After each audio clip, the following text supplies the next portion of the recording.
Hallo zusammen, heute habe ich den klassischen Fall für euch. Lichtschwert geht kaputt und der Support meldet sich nicht. Wir haben hier ein, ja, ich würde mal sagen, irgendwie so ein klassisches LGT-Lichtschwert. Von irgendeinem Reseller wurde das wieder verkauft. Also so ein richtig einfaches, ich will nicht sagen Billiggriff, das ist immer noch vernünftiges Metall und so weiter. Wir haben hier vernünftige Knöpfe. Das Ding kann, was es eigentlich laut Beschreibung soll, aber... Und hier haben wir das Stück Hardware, was kaputt gegangen ist. Das Ding möchte nicht mehr. Mir wurde das Lichtschwert zugeschickt. Ich sollte herausfinden, was kaputt ist. Ich konnte alle anderen Störquellen hier halt eliminieren. Dass es nicht daran liegt. Es ist hier dieses Xenopixel-Board. Ja, was macht man damit? In die Tonne. Was ist jetzt drin? Ich habe hier ein Profi eingesetzt. Ich habe es hier auch ein bisschen, weil das Ding einfach hier... Hier, das sind 25,4 mm, das ist einfach nicht viel Platz für ein Profi-Board. Hier, deswegen habe ich hier auch wieder Isolierband drüber geklebt, aber so, dass man hier noch an die Schalter kommt.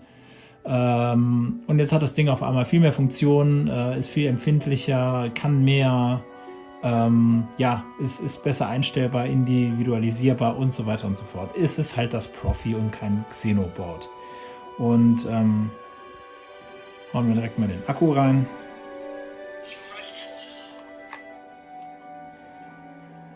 So, es ist ein bisschen spacker als vorher. Akku ist drin, Testklinge ist drin. Und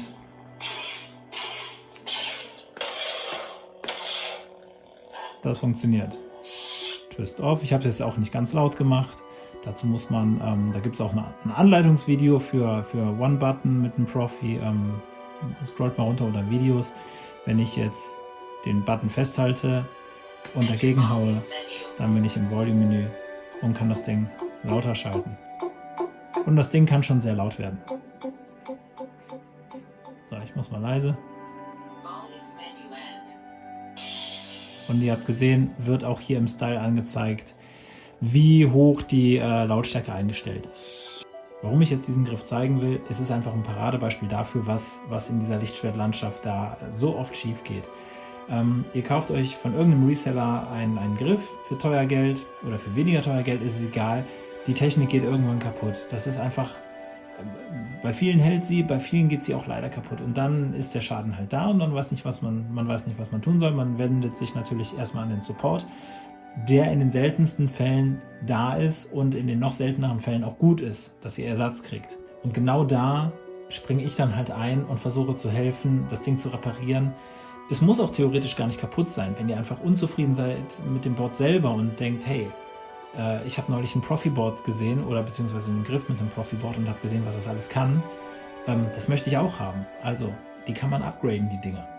Deswegen meine Botschaft, ihr müsst nicht mit Schrott leben, ihr könnt Schrott upgraden oder natürlich, ihr kauft erst gar nicht Schrott und kauft direkt was Anständiges. Und genau dafür auch, um nochmal ein bisschen Werbung für den Discord zu machen, und wenn ihr neu in dem Thema seid, ihr wollt ein Lichtschwert haben, wisst aber nicht, was ihr kaufen sollt, seht diese ganzen billigen Angebote. Billig heißt meistens auch billig von der Qualität. Und im Discord eben könnt ihr euch Rat einholen, was sollte ich kaufen, wovon sollte ich die Finger weglassen und so weiter. Deswegen lade ich euch einfach nochmal ein, wenn ihr Fragen habt, entweder hier unten in die Kommentarsektion reinschreiben oder ihr joint hier im Discord, ihr benutzt den Link, den ich unter dieses Video stelle, und platziert da eure Fragen oder fragt nach Hilfe. Das ist überhaupt kein Problem.